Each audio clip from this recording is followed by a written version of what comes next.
Los Estados Unidos de América por Willie Paul Adams, páginas 264-281. La expansión industrial de la década de 1920. Debido a la tremenda potencia de su economía, los Estados Unidos podían permitirse el lujo de optar por el aislacionismo político. Durante la década de 1920 la economía experimentó un desarrollo prácticamente ininterrumpido como consecuencia de unas inversiones masivas que a su vez se basaban en una fuerte demanda de artículos de consumo, duros, que duraran muchos años, como automóviles y aparatos eléctricos, y en una expansión acelerada de los sectores de la construcción y servicios. De aquellas inversiones una gran parte se dedicaba a la mejora de los procesos de producción. Adam Smith había definido, 150 años antes, los requisitos de la producción en gran escala, al afirmar que la división del trabajo viene dada por las dimensiones del mercado. Comparado con el de otros países, el mercado de artículos de consumo americano siempre había sido grande. Pero antes de la década de 1920 no habría sido posible una expansión tan rápida de la demanda de artículos de consumo duros, ya que hacía muy poco que existía un verdadero mercado nacional, gracias al sistema ferroviario complementado por los camiones. Tras 20 años de prosperidad, especialmente en el sector agrícola, la población estaba en situación de comprar productos más elaborados y complejos, y fue precisamente en la década de 1920 cuando la industria estuvo en condiciones de producir masivamente estos bienes, cuya fabricación implicaba importantes conquistas tecnológicas en diversos campos como la metalurgia y la electrónica. Muchos de estos avances se lograron durante el periodo bélico y fueron aplicados a la producción en gran escala de bienes de consumo una vez finalizado el conflicto. De hecho, la inversión fue relativamente menos importante entonces que en el periodo prebélico, pero favoreció al proceso de producción. Los trabajadores podían producir más y consecuentemente ganar más, y reducir los precios al consumidor, creando así importantes aumentos en los ingresos reales. El mejor ejemplo de estas mejoras, y también el de mayor trascendencia, fue la cadena de producción, gracias a la cual el producto pasaba frente a una serie de obreros cada uno de los cuales efectuaban en él una sencilla operación básica. La producción per cápita creció porque cada hombre disponía de más equipo y también porque la reiteración de las sencillas operaciones facilitaba su ejecución. El más famoso exponente de la cadena de producción, aunque en modo alguno su creador, fue Henry Ford, quien aplicó a partir de 1914 las ideas sobre gestión científica de Frederick W. Taylor a la fabricación de los Ford Modelo T en su planta de Airborne. Pero más revolucionaria aún fue su decisión de implantar el salario de $5 al día ese mismo año, en una época en que sus competidores pagaban mucho menos. 15 años más tarde las cadenas de producción, los instrumentos eléctricos portátiles y las taladradoras y estampadoras automáticas eran corrientes en la industria americana de bienes de consumo. Por entonces la producción de artículos manufacturados era un 70% más elevada que en 1919, siendo así que empleaba una mano de obra cuyo volumen había permanecido inalterable y cuyas horas de trabajo semanales habían bajado de una media de 53 a 47. Se ha dicho a menudo que el desarrollo del consumo en masa en Europa fue más tardío porque la división entre sus clases era más acentuada que en la democrática sociedad americana. Pero a partir de la Segunda Guerra Mundial, y en menor medida antes, ha quedado demostrado que esta afirmación carece de fundamento. El mercado europeo era más reducido no por razones sociológicas, sino porque los países europeos eran más pobres. Los rasgos más característicos de la prosperidad americana eran la fabricación en serie de los vehículos de motor, y en particular el automóvil privado, y la producción y el consumo masivos de energía eléctrica. Estas dos innovaciones resultaron esenciales para el mantenimiento de un alto grado de inversión y, consecuentemente, de expansión. Su dominio sobre la economía obedecía a 4 razones. Eran nuevas. Su producción, especialmente la de automóviles, daba lugar a un gran número de industrias auxiliares y accesorios, que a su vez creaban inversión y expansión. El vehículo de motor y la energía eléctrica barata van al consumidor nuevas oportunidades de gastar su dinero. Y, finalmente, el desarrollo que alcanzaron modificó la actitud del público hasta el punto de que para muchos la idea de una sociedad dominada por la economía resultó más aceptable. Estrictamente hablando, ni el automóvil ni la energía eléctrica constituían una novedad. Ambas industrias se habían desarrollado con anterioridad a la guerra, pero en tanto que en 1919 solo circulaban 6.750.000 automóviles y seguía existiendo un gran mercado potencial, en 1929 el parque automovilístico casi se había cuadruplicado y se disponía de un vehículo por cada 5 personas. Por otra parte, el automóvil americano típico era muy distinto en 1929 del que se fabricaba 10 años antes. Este fue el secreto del éxito.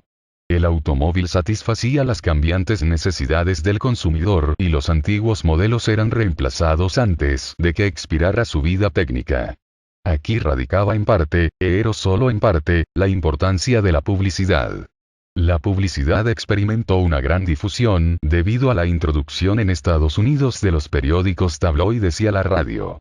Los programas comerciales hicieron su primera aparición en 1919 con el fin de estimular las ventas de aparatos de radio. En dicho año funcionaban 606 estaciones, todas ellas dependientes de la publicidad para su financiación.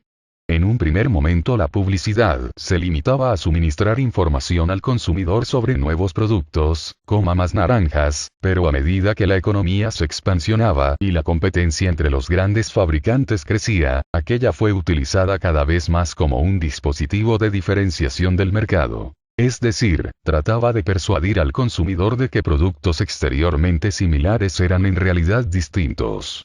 Ello reflejaba el problema fundamental de la producción en serie. La reducción de los precios al mínimo dependía de la venta de un producto estandarizado en un gran mercado, pero el mantenimiento de esta demanda a largo plazo dependía de que se mejorara el producto para satisfacer los cambiantes gustos del consumidor y crear nuevas necesidades en él. También tuvieron gran importancia los cambios introducidos en los sistemas de distribución, siempre tendentes a una mayor especialización de las ventas tanto al por mayor como el por menor. La principal novedad de la década de 1920 fue la aparición de las cadenas de almacenes, chain store, especializados en la venta de productos alimenticios y farmacéuticos. En 1919 estos almacenes vendían únicamente el 4% del total del comercio al por menor, en tanto que a finales de la década de 1920 este porcentaje se había elevado al 25%. En 1929, la cadena más importante, la A&P Atlantic and Pacific Tea Company, contaba con 15.400 sucursales que vendían el 10% de los alimentos. El automóvil permitió a mayor número de personas efectuar sus compras en los centros comerciales de las ciudades, aunque en los distritos más céntricos de las grandes urbes la congestión del tráfico perjudicaba a los grandes almacenes. Las grandes empresas dedicadas a las ventas por correspondencia, como Montgomery Ward y Sears Roebuck, que atendían las necesidades del aislado mercado rural, se vieron obligadas a abrir sus propios almacenes, de tal forma que en 1929 la mitad de sus ventas se hacían ya directamente y al contado.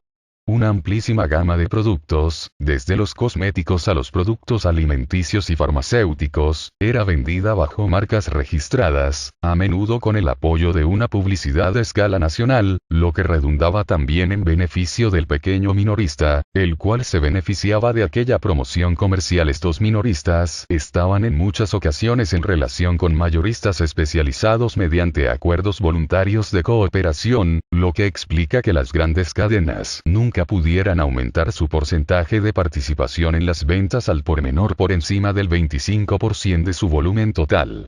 El principal efecto de los cambios introducidos en las ventas al por menor fue su impacto en el estilo y la moda. Antes de la guerra, de diseño evolucionaba muy despacio, pero en la década de 1920 cualquier fabricante podía presentar simultáneamente un nuevo modelo de automóvil o de aparato de radio en cada ciudad.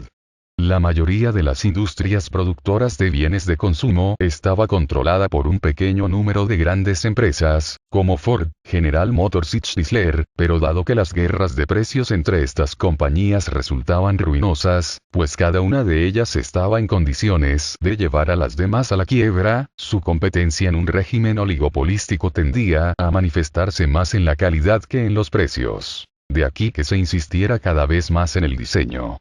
La aparición de las ventas a plazos fue también decisiva para el crecimiento económico a corto plazo, por supuesto, solo contribuían a crear una mayor demanda, pero hacían posible que esta demanda fuera canalizada hacia productos de alto valor.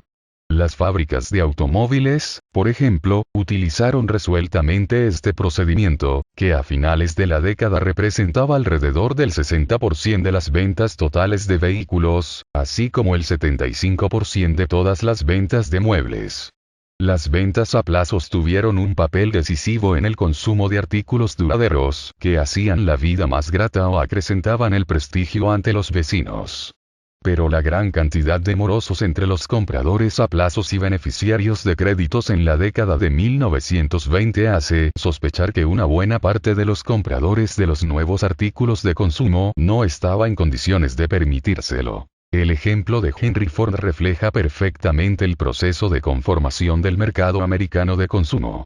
La intuición más importante de Ford fue la existencia de un mercado potencia y la posibilidad de satisfacerlo con un producto único. Se dio cuenta de que el principal mercado era el rural. En aquella 45 época la mayor parte de los automóviles eran utilizados por los ricos para efectuar breves recorridos urbanos y eran inservibles fuera de las ciudades.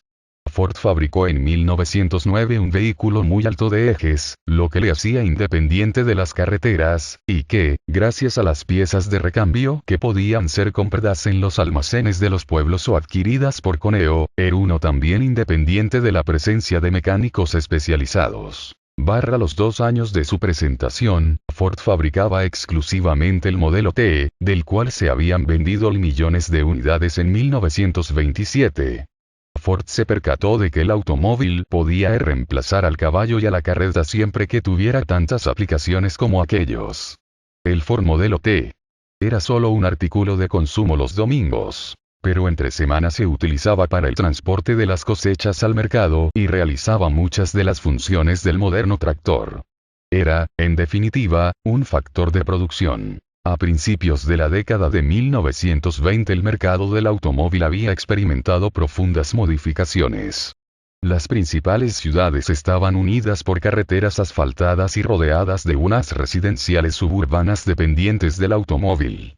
El público exigía ya vehículos más potentes y más cómodos, que Ford no fabricaba. Y los modelos T que se cambiaban por los Chevrolet y Plymouth, más caros, le plantearon problemas adicionales. Dado que el modelo T de segunda mano era idéntico al nuevo, incluso de color, y que su mantenimiento resultaba igualmente económico gracias a las piezas de recambio, el principal competidor de Ford era el propio Ford. Su anterior producción había saturado el mercado. Las fábricas Ford fueron cerradas en 1927 y dotadas de nuevo equipo para la fabricación de un vehículo más evolucionado. Cuando fue presentado el modelo A en diciembre de aquel año, los salones de exposición de Ford fueron materialmente asaltados por la muchedumbre, que la policía a duras penas pudo contener. 500.000 personas habían efectuado pagos a cuenta sin haber visto el vehículo ni conocer su precio. Pero el automóvil, que por fin podía adquirir en diversos colores, no alcanzó ni remotamente el éxito de su predecesor. La Ford Motor Company dejó de ser rentable. Las otras dos grandes compañías, General Motors y Chrysler, tenían en 1927 mayor experiencia del cambiante mercado, y el público seguía identificando el Ford con el transporte básico, lo que por entonces ya no era suficiente. Los efectos de la producción automovilística se extendieron por toda la economía. Esta industria absorbía alrededor del 1% de la producción de acero y era, con gran diferencia, el mayor consumidor de perfiles y laminados, así como de importantes cantidades de cristal, plomo, níquel, cuero y textiles, para los interiores. La industria del caucho creció al compás de la industria del motor y la demanda americana de esta materia prima se hizo sentir sobre las plantaciones de Malasia y las Indias Orientales holandesas. Más importante aún fue el efecto del uso de los vehículos de motor. Su consecuencia más evidente fue la construcción en gran escala de carreteras dotadas de firme, financiadas en su mayor parte por los gobiernos estatales.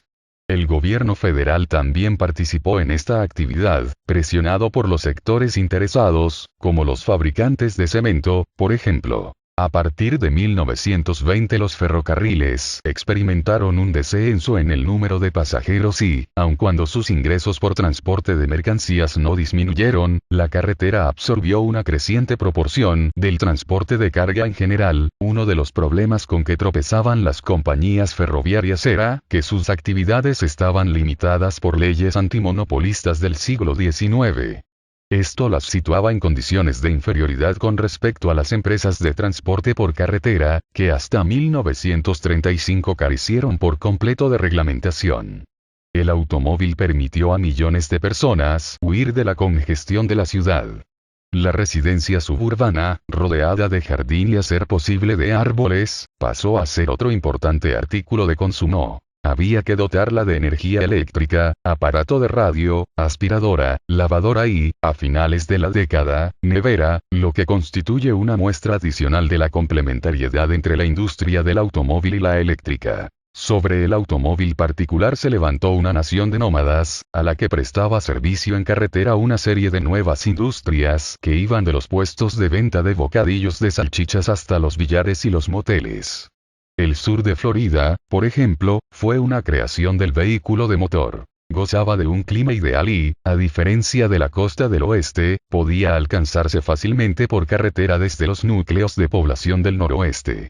En una carrera frenética que alcanzó su punto álgido en 1925, fueron vendidos cerca de 100 kilómetros de costa en el sudeste de Florida, con centro en Miami y con una profundidad de 6 kilómetros, para la construcción de residencias veraniegas.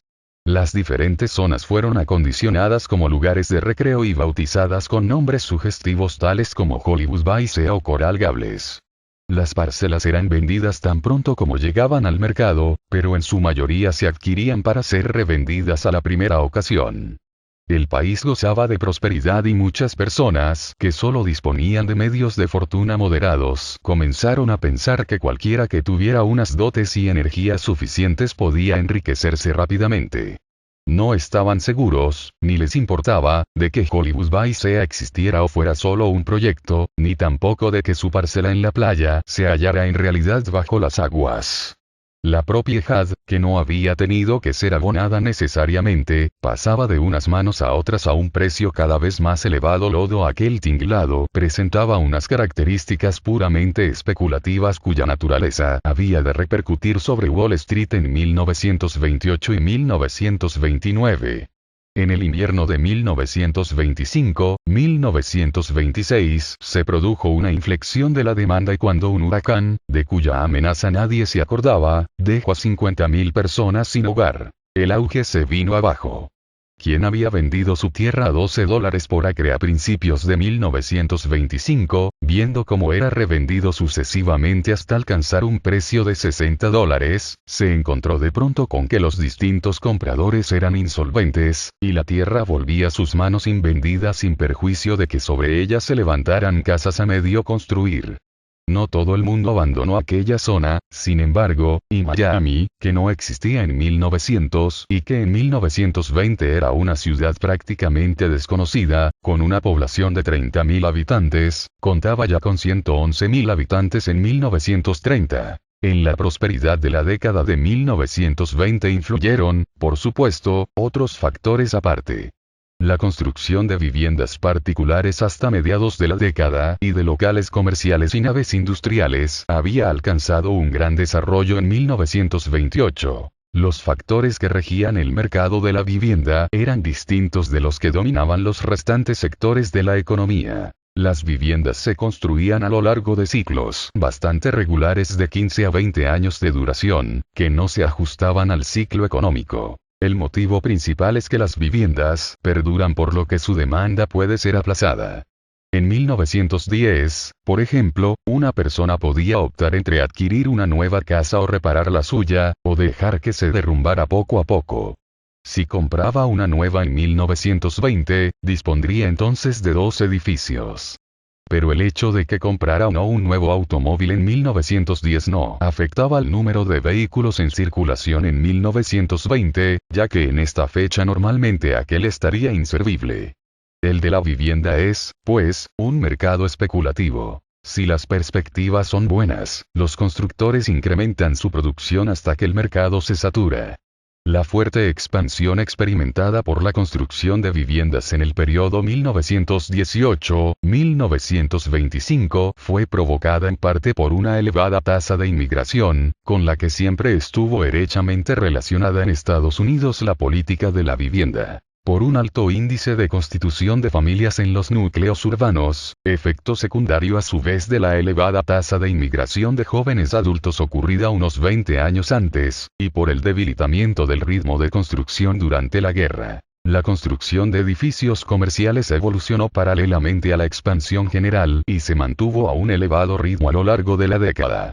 Un porcentaje cada vez mayor de la mano de obra, incluido un creciente número de mujeres, aconseja en el sector servicios en lugar de trabajar en la industria, ve que en la actualidad es tendencia generalizada en todos los países desarrollados. Dichos servicios, desde las instalaciones recreativas hasta la administración y el gobierno, se desarrollaban normalmente en las ciudades.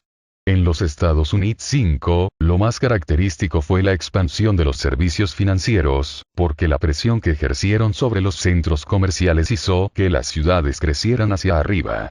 Esto fue posible gracias a la invención de las estructuras de acero y del ascensor, pero el rascacielos necesitó además el estímulo de un masivo desarrollo económico. Manhattan y el Loop de Chicago adquirieron su perfil característico en la década de 1920. En 1929, 30 ciudades contaban al menos con 20 edificios de más de 10 pisos, y los especuladores se dedicaron a demoler los inmuebles más pequeños para levantar sobre sus solares rascacielos más altos Nueva York, cuyos rascacielos fueron llamados por un inmigrante catedrales del comercio, no era una ciudad tan poco representativa como lo era en otros aspectos.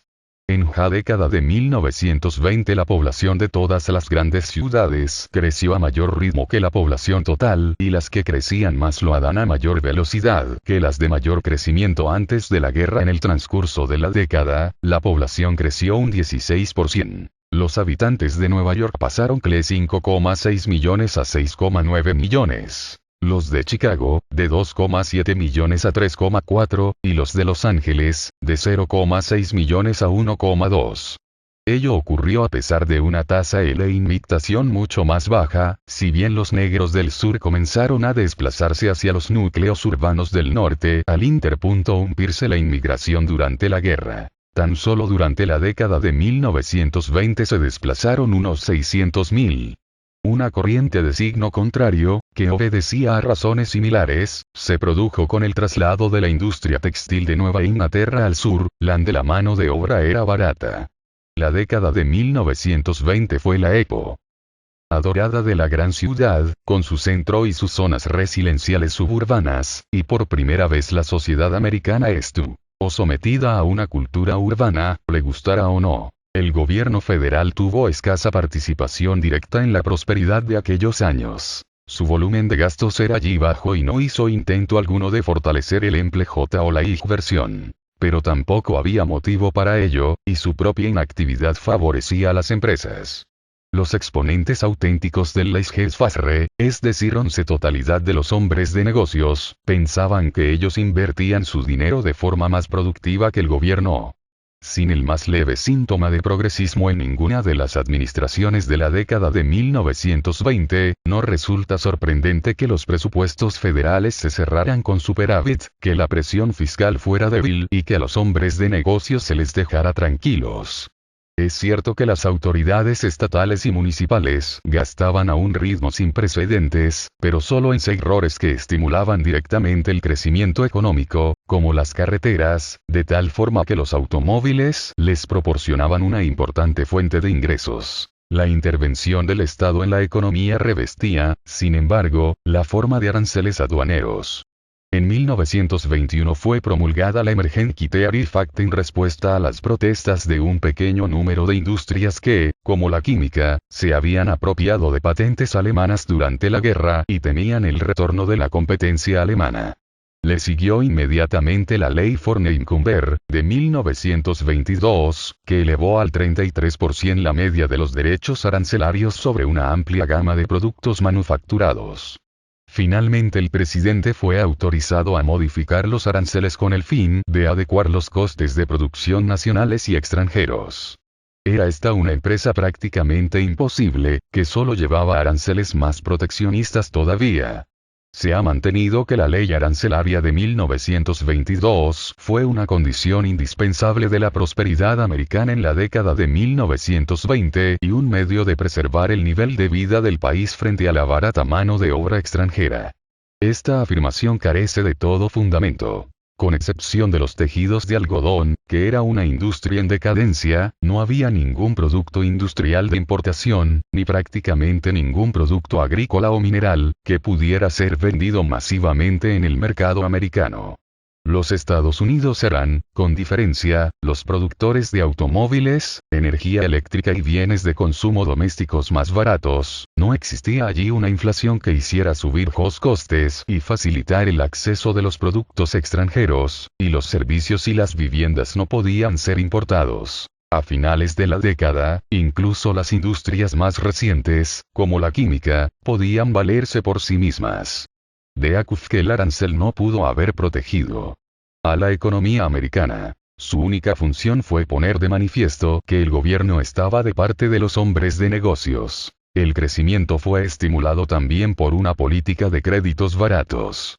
Entre 1914 y 1921, la cantidad de dinero en circulación se duplicó y entre 1921 y 1929, creció en un 75%, mientras los precios permanecían estables.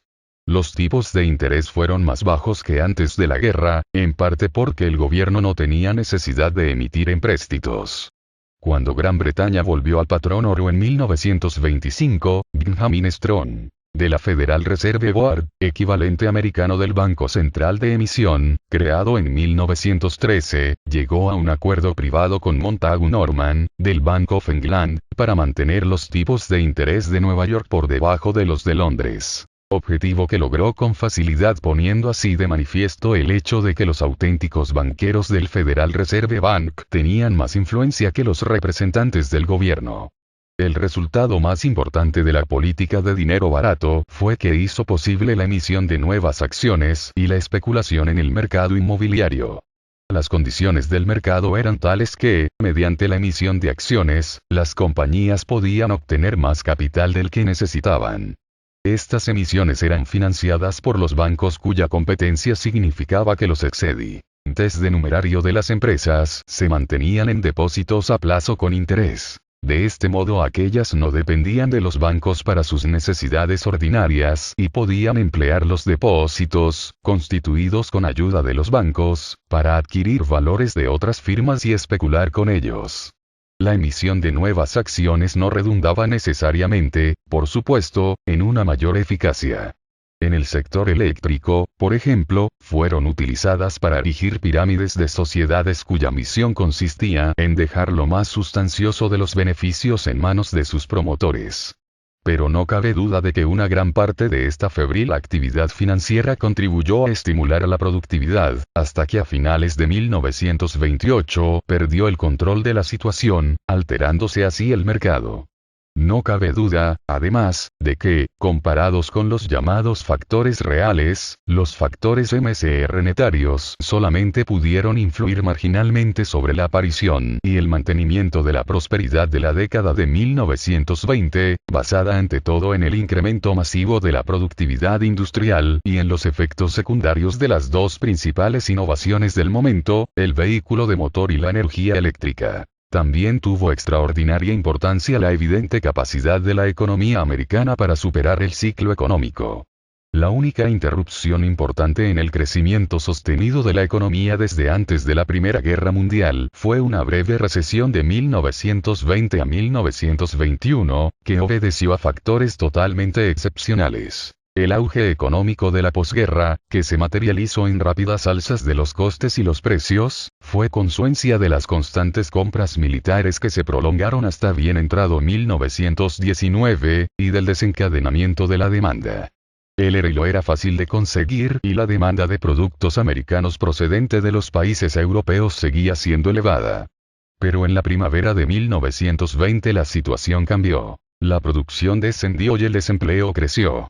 Sin embargo, el rasgo característico de esta recesión fue la velocidad con que se contrajeron los precios y los salarios, lo que redujo rápidamente los costes y permitió que al cabo de un año se iniciara nuevamente la expansión. Tan pronto como se efectuaron unos pocos reajustes en la economía, las fuerzas que permitían la expansión a largo plazo cobraron de nuevo vigor y el crecimiento se mantuvo como antes. Esta recesión merece ser tenida en cuenta porque en 1929 era la única que se conservaba fresca en la memoria. Las de 1824 y 1927 no pasaron de ser triviales, siendo la causa de la última el cambio de modelo introducido por la Ford.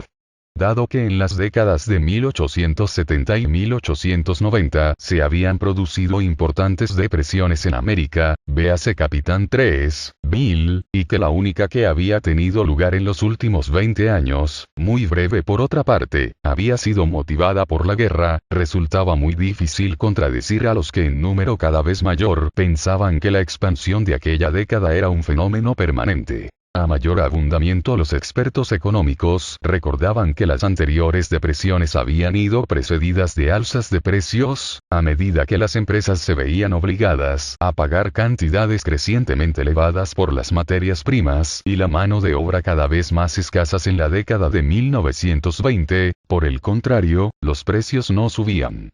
Las consecuencias políticas y sociales de esta creencia serán estudiadas en la sección cuarto. Hubo un importante sector de la población que no se benefició de la prosperidad general.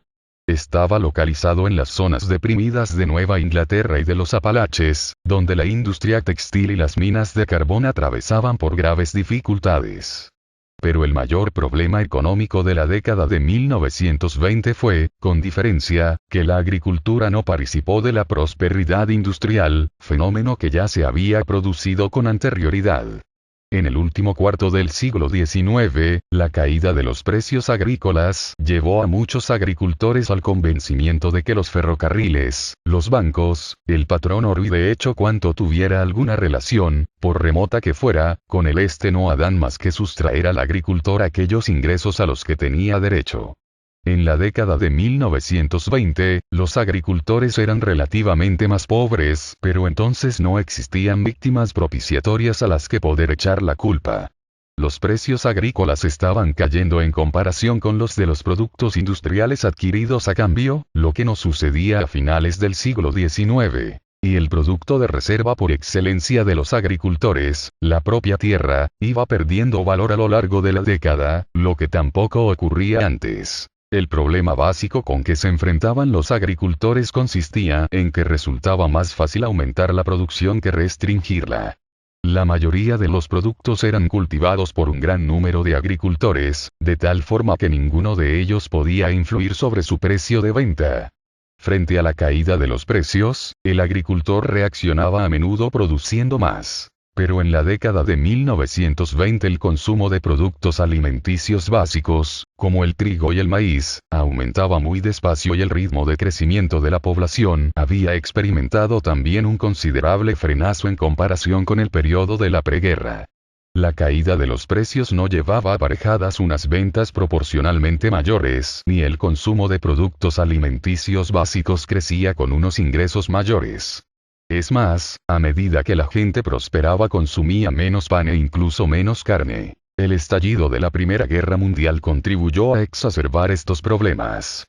Bajo el estímulo de unos precios elevados y garantizados, la superficie cultivada creció rápidamente, poniéndose en explotación gran cantidad de tierras marginales. El precio de la tierra subió y fueron muchos los agricultores que tomaron dinero a préstamo con la garantía de sus tierras para adquirir otras nuevas y equipo adicional.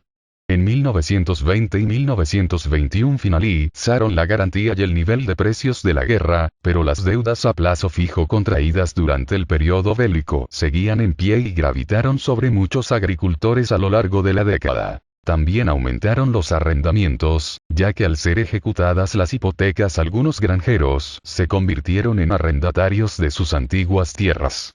A pesar de todo, la superficie cultivada aumentó, como se desprende del cuadro 6.1, debido en gran parte a la mecanización, ya que al mismo tiempo que las tierras marginales eran retiradas del cultivo, los tractores reemplazaban a los caballos en las nuevas grandes explotaciones del Medio Oeste, lo que hacía posible que en las tierras hasta entonces dedicadas a forrajes se cultivaran productos para el mercado. En un primer momento el valor de las exportaciones fue en aumento. Pero tan pronto como los países europeos normalizaron sus respectivas producciones, hacia 1920, las exportaciones nunca llegaron a representar más de las 2/3 partes del valor alcanzado durante la guerra o la inmediata posguerra.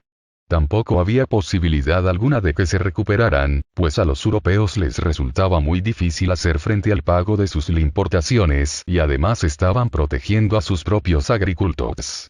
La guerra favoreció también la introducción de su seda ANL6 de las materias primas agrícolas. Y hoy más importantes fueron la A6 Brewer T6 Silks, que redujeron J demanda de algodón procedente de sur. Muchos parceros VL.cos pobres debieron renunciar a las tierras trabajadas por Loe, siendo reclaudos por Chloe aún más pobres. Pero no a todos los agricultores les fue mal. Los cultivadores de agriol, producto eóncolas y frutas y Cross especializado en productos lícticos, se beneficiaron del aumento de las rentas de la población urbana. Se habla producido además un cambio en los gustos por alimentos menos pesados, como las verduras, las naranjú, leche y decucio. A medida que DMCR-K2C, enriquecida y refinaba, de agricultor que suministraba productos de calidad C, albaba de J de presión general. La CBBC de débito radicaba en de acceso a los mercados, que por lo general dependía de la existencia de buenos MPRI-01 de transporte por carretera. Nuevos productos, como L1 Cautix, contribuyeron a revitalizar determinadas zonas del sur, siempre que los agricultores dispusieran del capital necnario para dignificar sus cultivos, lo que estaba al alcance de los parceros. UTA 192, Cato y L1 Ross permitieron contrarrestar la pérdida sufrida por IO y productores de FIO y MALS, de tal forma que en conjunto Lulki y Agricol CN cierron aquel afio, aun cuando experimentaron una contracción con relación a las rentas industriales. Pero a partir de 192 la situación empeoró y la ingresos agrícola aumentaron en absoluto. Por supuesto nadie podrá imaginar entonces hasta qué punto se iban a deteriorar las cosas durante la década de 1930, pero incluso la afirmación de los agricultores de que la prosperidad rebufa las zonas rurales está en cierto modo justificada. El automóvil, efectivamente, podía revolucionar la vida rural y a finales de la década de 1920, aproximadamente la mitad de los agricultores disponía de un vehículo con excepción del sur. Una de sus repercusiones más imponentes fue la desaparición de las pequeñas escuelas rurales y su sustitución por modernas escuelas centrales, que reconfan la escuela primaria y la secundaria en un solo edificio, a las que los niños acudan en un autobús escolar. Pero en cualquier caso, una media de la década de 1920 menos del 10% de las granjas andaba con crefa eléctrica, y solamente un tercio disponía de teléfono. De lo que SF estaban dotadas era de radio, que les traía noticias de la existencia de una sociedad más favorecida. Una de las principales reivindicaciones de los agricultores fue la de la paridad, MITI, es decir el apoyo de la gobierno federal a los precios con objeto de garantizar los ingresos de los agricultores y el mismo poder adquisitivo que hablan tenido en 1910 y 1914, lo que significaba un aumento de los ingresos rurales medios de 1%, un segundo por cien. Por 2 veces el presidente vetó esta propuesta.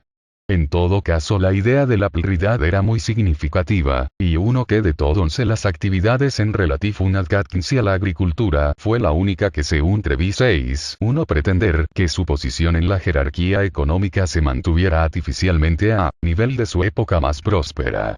Los agricultores podrán esperar TLLCS medidas debido a su fuerza pictorial, aunque ésta se está debilitando, y, lo que era más imponente, a que estaban persuadidos de que su forma de vida les ha dado un MCRCS de aquel trato. IF. La política la etapa de Jospehdad, 1920-1929. Las repercusiones políticas y sociales de esta etapa de prosperidad económica no deben ser minimizadas. A diferencia de la europea, 11 prosperidad americana permite uno obviar el coste social del ciclo con seismico, lo que queda tanto más evidente cuanto que la intervención gubernamental en la economía era un prácticamente inexistente.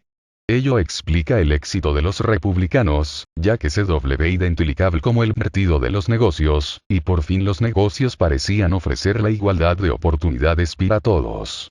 En su libro Th. Mahonse Novo Deus, que alcanzó extraordinario éxito en 192, Bruce Barton y 26 CLHC a Cristo Cogno, un empresario triunfador que eligió 12 hombres procedentes de los estratos más bajos del mundo mercantil, convirtiéndolos en una organización que conquistó el mundo. Y, aunque fuese a regañadientes, se admiraba incluso a Al Capone. El senador Roscoe, presidente del Comité Nacional Demócrata, explicaba a los lectores de The Ladies' Journal que cualquier obrero que invirtiera $15 mensuales en acciones dispondría de $80,000 al cabo de 20 años. Los socialistas dejaron de desempeñar papel alguno. Su candidato Eugene Debs obtuvo únicamente 900,000 votos en las elecciones presidenciales de 1920, momento en que se hallaba recluido en la penitenciaría de Atlanta acusado de sedición. El progresismo había perdido fuerza. Si en 1912 los 4 candidatos presidenciales se declaraban progresistas, ninguno lo hizo en 1920. Por supuesto, una serie de puntos del programa progresista se habían convertido en ley, como el sufragio femenino, la restricción de la inmigración y la prohibición. Tampoco era incompatible con los objetivos republicanos el antiguo postulado progresista de la igualdad de oportunidades y la eficacia mercantil. En 1924, el gobernador de Wisconsin, Lafayette, candidato progresista, obtuvo 5 millones de votos y triunfó en su estado, pero a pesar de todo la única posibilidad sería de una política liberal habría sido que los progresistas se hicieran con el Partido Demócrata, lo cual era imposible. Los demócratas estaban profundamente divididos. En las grandes ciudades aún no se había impuesto su hegemonía y a su maquinaria urbana se oponía un número igual de agricultores del oeste y del sur, partidarios de la ley seca, que miraban a los demócratas de los núcleos urbanos como una colección de católicos, judíos e inmigrantes antiamericanos y amigos del alcohol. Esta confrontación se puso claramente de manifiesto en la Convención Demócrata de 1924, donde los delegados de las ciudades no lograron imponer una resolución condenando al Ku Klux Klan. Desgraciadamente, el intercambio de insultos que se produjo a continuación se escuchó en todo el país, pues aquella fue la primera convención radiada en directo. Coolidge venció fácilmente en las elecciones presidenciales y los republicanos obtuvieron el suficiente número de escaños para lograr una mayoría conservadora en el Congreso, perdiendo los progresistas su última oportunidad de evitar un gobierno de los empresarios. El control ejercido por los organismos regulatorios y agencias federales pasó a las compañías privadas, teóricamente supervisadas por aquellos. A partir de aquel momento nada pudo impedir, por ejemplo, que los trus eléctricos dictaran los precios al consumidor. Afortunadamente, a la vista de los últimos acontecimientos, el senador por Nebraska George Norris logró evitar la venta a Henry Ford de una central eléctrica situada en Muscle Shoals, junto al río Tennessee. Esta siguió en manos del gobierno federal, convirtiéndose en la base de la famosa Tennessee Valley Authority. En todos los conflictos entre los sindicatos y los empresarios, el gobierno federal se puso inequívocamente de parte de los segundos, alentando por ejemplo el recurso a las tropas estatales en la huelga del carbón de 1922. Los sindicatos seguían siendo víctimas de leyes claramente discriminatorias. Los tribunales dictaban mandamientos, injunctions, contra los huelguistas al tiempo que cerraban los ojos ante la violencia desencadenada por los matones a sueldo de las grandes compañías. El Tribunal Supremo sancionó la validez de los llamados Yellow Contract, contratos laborales en virtud de los cuales el trabajador se comprometía a no afiliarse a ningún sindicato, que estuvieron en vigor hasta 1932. En un periodo de 8 años Andrew Mellon, el mejor secretario del Tesoro desde los tiempos de Alexander Hamilton, devolvió $1.500 millones de impuestos, especialmente a las grandes compañías. El aumento de los ingresos fiscales se conseguía incrementando los impuestos indirectos, de tal manera que la presión fiscal favorecía a los más ricos. En 1929, unos ingresos anuales de $1 millón pagaban tan solo $300.000 de impuestos, de los que gran parte eran fácilmente evadidos. Aun cuando Mellon era un hombre rico, tuvo que renunciar a 65 consejos de administración para poder ser nombrado secretario del Tesoro. El hecho de que gravara ligeramente a los más afortunados era para él cuestión de principio, no de interés. Gravar la riqueza equivalía a gravar la inversión. Por otra parte, tampoco veía inconveniente político alguno en la riqueza. Tanto él como Hoover eran admirados por haber amasado grandes fortunas. A medida que la década avanzaba, el poder político iba pasando paulatinamente a manos de hombres muy ricos. Aun cuando los tres presidentes republicanos diferían mucho en cuanto a personalidad y capacidad, nada los separaba en cuestiones políticas. Como uno de ellos dijo, el negocio de América son los negocios. El primero, Warren Harding, era prácticamente desconocido fuera de Ohio cuando accedió al poder en 1920. La mejor base con que contaba era su aspecto físico, que coincidía con el concepto que Hollywood tenía de un presidente. Su mayor defecto, sus amigos y subordinados, incompetentes algunos de ellos pero al fin y al cabo viejos amigos de Marion, Ohio.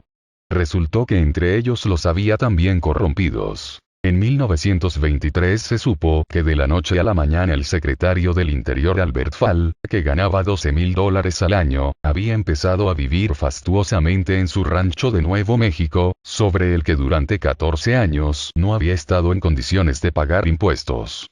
Pronto se descubrió que Fall había convencido a la Marina para que entregara el control de sus dos gigantescas reservas de petróleo de Elk Hills, California, y Teapot Dome, Wyoming, a su propio departamento. Inmediatamente las reservas fueron arrendadas a dos compañías petrolíferas, a precios bajísimos y sin licitación, y simultáneamente Fall y su familia recibieron créditos y regalos por valor de casi $500,000. Resultó fácil probar que se trataba de un caso de corrupción.